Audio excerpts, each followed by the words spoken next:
Oh, hello there, and welcome back to our channel. Today is the 15th of January 2024, and I've got good news for you. According to our calculations, there's only 263 days left till the end of January. So just hang in there. I know it is tough, but we will get through it. Yep, and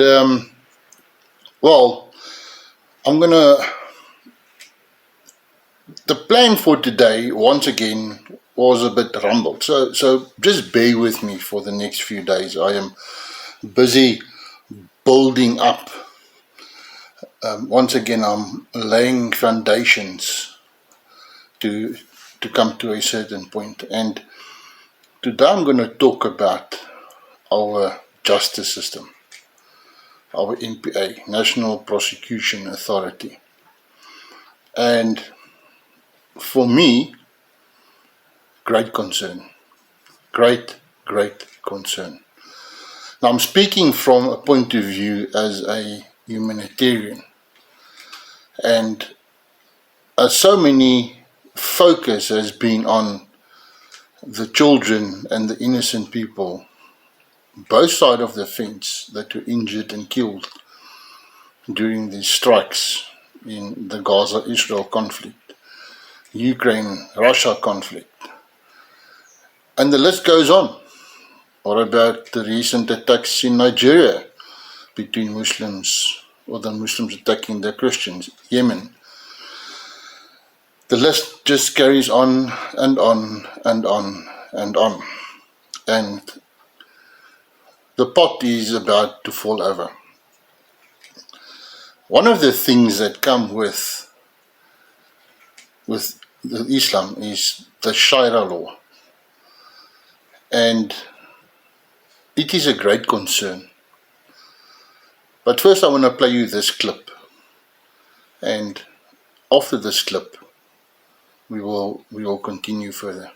Just have a look at this. Hardline Muslims trying to enforce Sharia law in London, from abstention to amputation. RT's Laura Emmett's been hearing how they want to instill their tough code on the capital.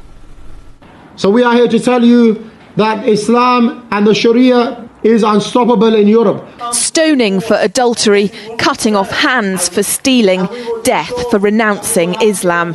This group of men is trying to enforce Sharia law in the UK. They've started a campaign to make certain areas of London and other cities Islamic law-controlled zones, starting with Walthamstow, East London. Muslims will be commanding good and forbidding evil, presenting Islam as an alternative to the Muslim and the non-Muslim community.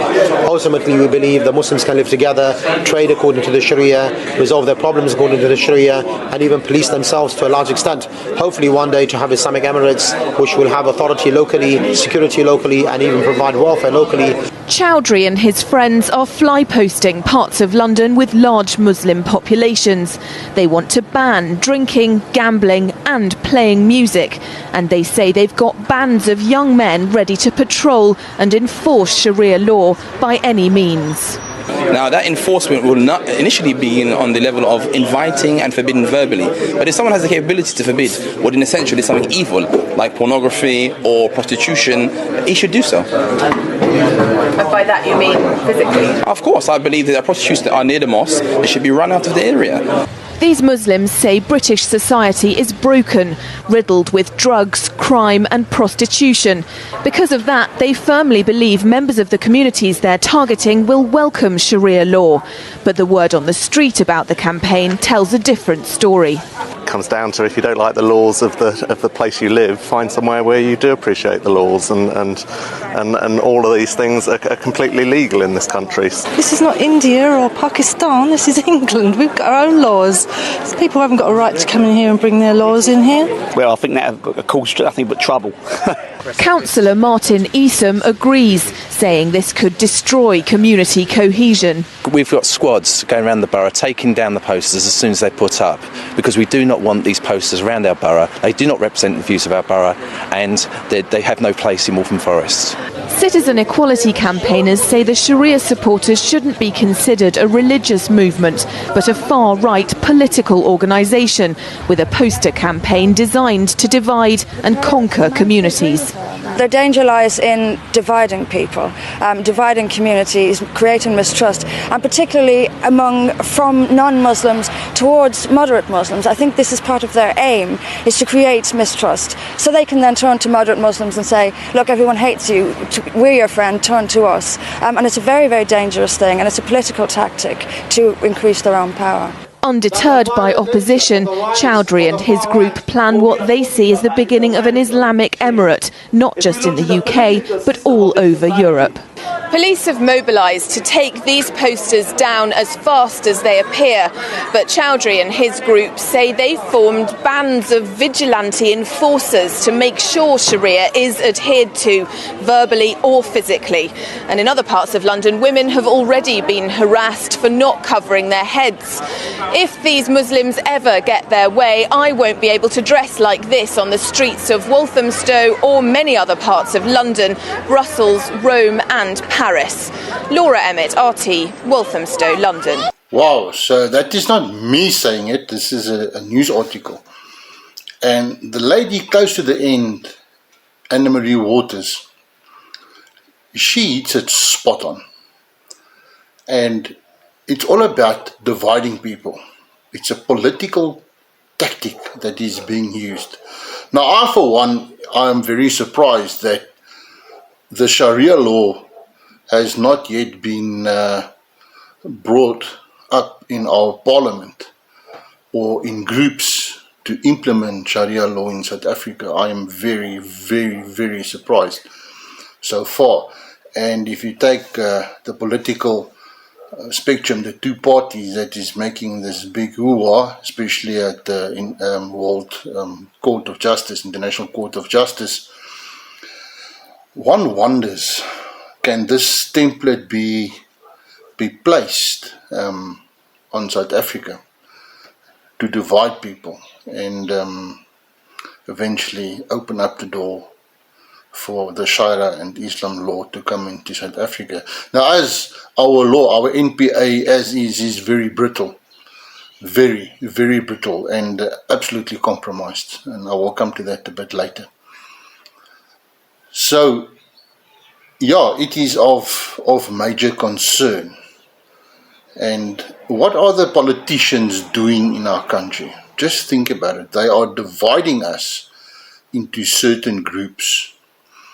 They are rubbing us up against each other for their own little political gains. But at the end of the day, they all sit around the campfire at the back and they laugh at this. And it is known that the ruling party has got a special group of people that is in control of that party, and they are called the wise men.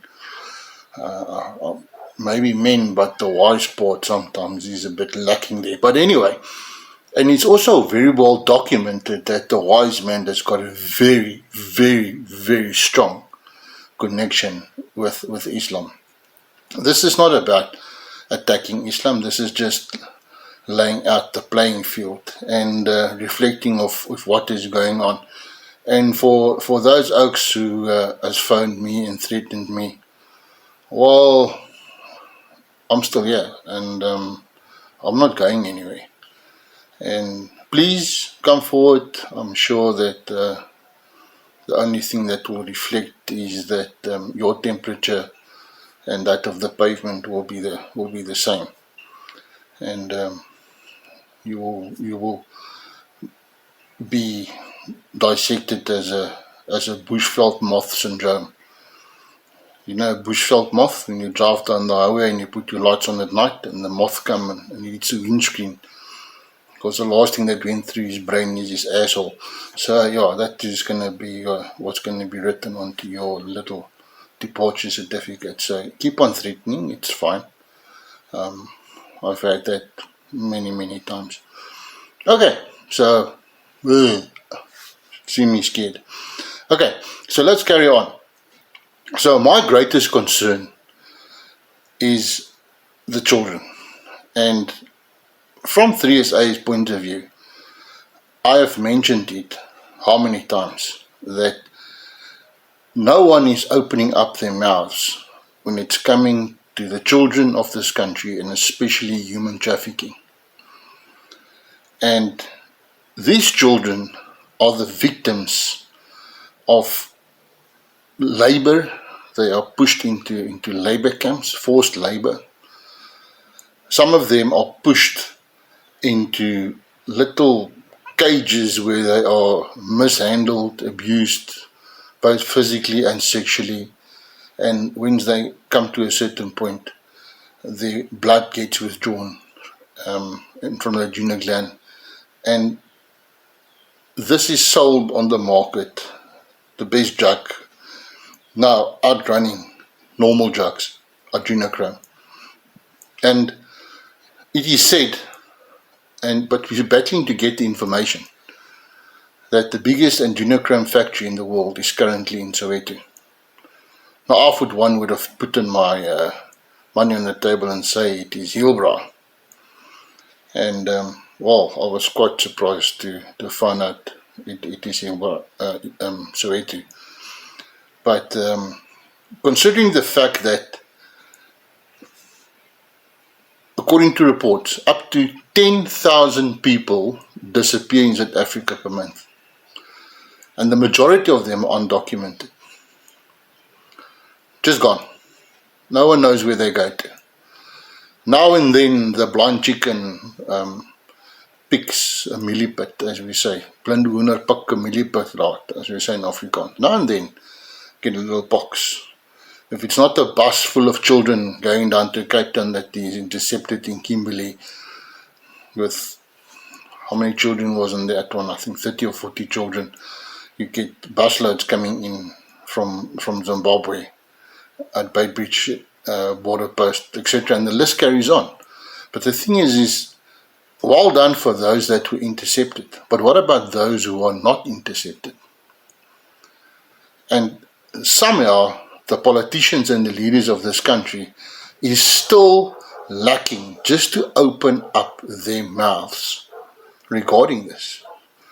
This is like a forbidden topic. Our leaders can stand on stages and waffle a bunch of rubbish, pretending to be intelligent, becoming the laughing stock on somebody's TikTok post. But what comes out there doesn't make sense. They don't care about you and I. They don't care about the children. They really don't care. All what they care is machingaling. No? It's all they worry about. This is the same people that have been accused in so many corruption cases, and this comes to my story with the NPA. Now the NPA themselves, and you can follow things on the gathering, and I'm not going to even put it up because it makes me nauseous, where the National Prosecution Authority openly says that they cannot prosecute themselves. So what trust do we as the citizens of South Africa have in our prosecution authority? None. Considering the fact that our police force is the joke of the century, or the police service, or the lack of service. I mean, stuff is just streaming in of incompetence. Really? And this is where the people's tax money is going to incompetence. They've been compromised. And one have to look deeply at where did this all start? Where did all of this incompetence start creeping into our system? And that can go back all the way back to 1997 with BEE and affirmative action. It's been compromised. And certain groups jumped on this bus. Now, I'm going to finger a few, or point a few of these groups. The majority of the fuel stations, or petrol garages as we call them in South Africa, belongs to who? Our malls, the packages, even our banks these days. Now this is a topic for another day or another month, or when we're come to the bank corruption. And this is part and parcel. I'm building up to this, and I'm just waiting for some dust to settle among a few parties before I'm even going to try and get some better information and some interviews out of this, because at this time it is sad that we've got so much mudslinging going around, playing ping pong, and the culprits is still getting away. For a moment there was hope, and I still believe there's still hope. And everybody comes to me, a lot of people come to me, what's going on with this oak and that oak? And I just raise my hand and I say, listen, I know all of them. I don't know Reina de Beer and that clan. I don't know them at all. Never met with them, never spoken to them, don't want to know them. End of story. I've got a long, sad history when it comes to De Beers. And I try to, if I hear a guy's name is De Beer, I avoid him. Let me put it to you in that way. But end of the story is, it is sad. There was a light, a beacon of hope that came out, and because of, I believe, nitty-gritty stuff, we are just pedaling backwards. This is it looks like it's a problem among my tribe, and it's been like that for many years. We forget the goal. It's more about the eye, but we forget about the goal. But I'm not going to carry on about that much further. I just don't want to make myself more sad because it's Monday because of that. But long story short, this is where we're going to. Now, I deal with quite a lot of human trafficking, and this is my passion. This is what I do. This is what I focus on. And there is so many cases where I just raise my eyebrow in disbelief when it comes to human trafficking. And let's take an example. I'm not going to name names because of the Pyre Act, but on the West Rand here at Roodepoort, there was a very known pedophile, and he was charged with 716 or 706 charges, ranging from child pornography to sexual assault. Just over 700 charges against him. And our court system let him go out on, I think it was 5,000 or 6,000 rand bail, if it was that much. What is wrong with this picture? What is wrong? I don't think our court system is in touch with the reality of what is going on. We've got an example of a person. He was a martial arts fundi. I would like to get hold of him and whip his ass, but anyway, up in Polokwane, let me just go that, and his daddy and his mommy are the religious leaders, well known. So I'm not going to name any names, but there was, I think it was 25 or 28 charges laid against the little precious boy, because he was fiddling other little boys, and he used cannabis to on these boys to do whatever he wants to do with them. A lot of stick puppies in this world, and Daddy Dearest, the spiritual leader, all he can tell the congregation is, just pray for him.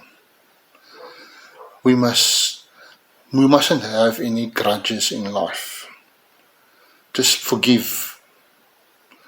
While Sonny Boy, and we've got the video of it, is enjoying his life in Mauritius at the family house, living out his life, while we've got 28 scarred children here. No justice. Needless to say that the investigation side on the police was pathetic.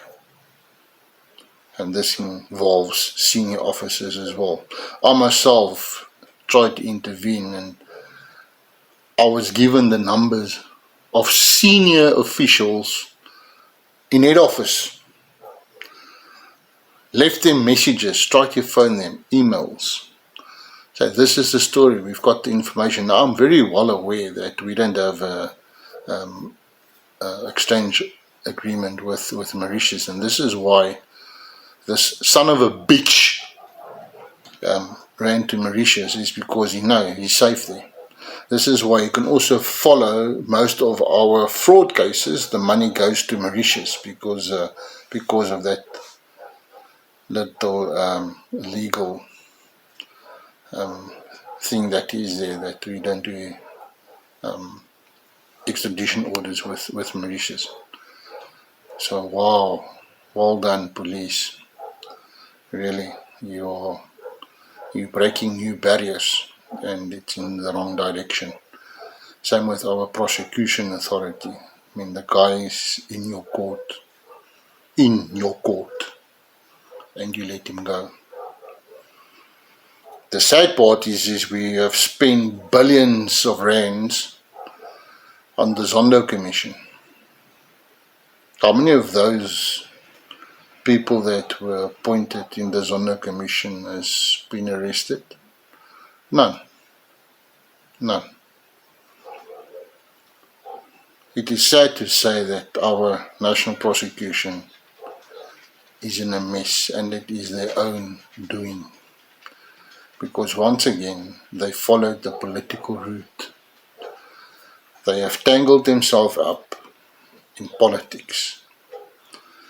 And when we're going to start coming with the corruption that's going on in the courts, especially when it comes to the repossession of property, vehicles, farm, businesses, you will see how this little present unfolds.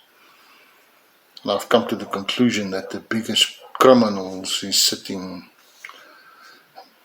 on the wrong side of the court chairs. They know it. And for those, before we get there, you can start studying the PRECA, Prevention of Criminal Activities, Article 34 of the Criminal Procedure Act. Just go through it, the PRECA Act. And once we get there, but I'm going to do a program on this various crimes, so that when we start talking, that you don't fumble around and don't know what's going on. So our court system is in a dismal mess. Our police is in a mess. And this opens up, why is it in a mess? It's once again because of political influence, affirmative action, and this is opening up the doors for the Sheriah. And our banks are now basically all Sheriah compliant. Is this a danger, a threat to us? I think so. But I'm going to leave you now, and I'm going to ask you as always to please leave me a like and a share. And please remember to subscribe to our channel, and that little bell icon to notify your notification when a new program is out. So I'm going to leave you with the last little clip, and this is to build up to Wednesdays, where we're going to speak about certain laws when it comes to the Sheriah law that is really, really disturbing. And as I said, my biggest concern is for the children, and how this is going to influence them. The line that is there to fight, especially human trafficking, is thin, and in most places non-existing. It is sad. Is this where humanity is going? Unfortunately. So enjoy this last clip if you can, and I'll see you Wednesday. Bye. Those raising the Palestinian flag, where were you when ISIS was launched in the name of Islam and beheaded tens of thousands of Arabs in Libya, Syria, and Iraq? Why didn't you take it to the streets and raise their flags and condemn the terror and call for a ceasefire? Where were you when Arab dictators and terrorists killed hundreds of thousands of Arabs in Syria and Libya? Why didn't you take it to the streets then and raise the Syrian and Libyan flags and condemn the terror and call for a ceasefire? Where were you in the last decade when Saudi Arabia, backed by other Arab countries, killed and starved out more than 400,000 Yemenis, my country? I didn't see any of you take to the streets or raise the Yemeni flag or condemn the terror or call for a ceasefire. This calls for some self-reflection. When millions of Arabs are slaughtered by other Arabs, you say absolutely nothing. But when 7,000 Arabs are killed by Jews defending their right to exist, you revolt, you get angry, you raise the flag, you condemn the terror, you call for a ceasefire, you turn the world upside down. Why is that? Why were you so silent then, but so loud now? Dear Muslims, the world is scared of us. The world is laughing at us. The world is worried about us. And there are legitimate reasons for their worry that we cannot just deny. It is time to flush the word Islamophobia down the toilet and start looking in the mirror and ask ourselves, how did we get here? How come the biggest and most dangerous thriving terrorist organization in the world are Muslim? How come terrorists successfully use Islam to mobilize more terrorists? What is the problem with our leaders, our books, our imams, and our religion? Why do we keep repeating these Stone Age traditions that have failed us and continue to fail us? The world has left us behind. The kuffar that our imams and books tell us to hate have traveled to the future, while we're still stuck in the Middle Ages, reading stories about Muhammad and his flying horse. You're watching this on your phone or your computer or tablet, created by these kuffars. The same kuffar that we hate so much have created most of the medicines that we use today. Medicine that our religion's crystal ball failed to bring about. The kuffar have moved forward and traveled into space. Meanwhile, we're stuck on earth in the Middle Ages, going to our poisonous mosques every Friday, reciting the same chapters and the same stories of Prophet Muhammad. Why haven't all of these books and teachings led us to science and technology and medicine? We're stuck debating which sect is correct, which interpretation is correct, who is the kafir and who is the real Muslim. How can we convince the kuffar to become Muslims? Why on earth would anybody want to be Muslim today? They're all scared of us. They're all laughing at us. They're all worried about us. Delete Israel and the West from the world and we would still be as ignorant as we are, and we would still be stabbing each other as we are. Stop blaming them and look at yourselves in the mirror.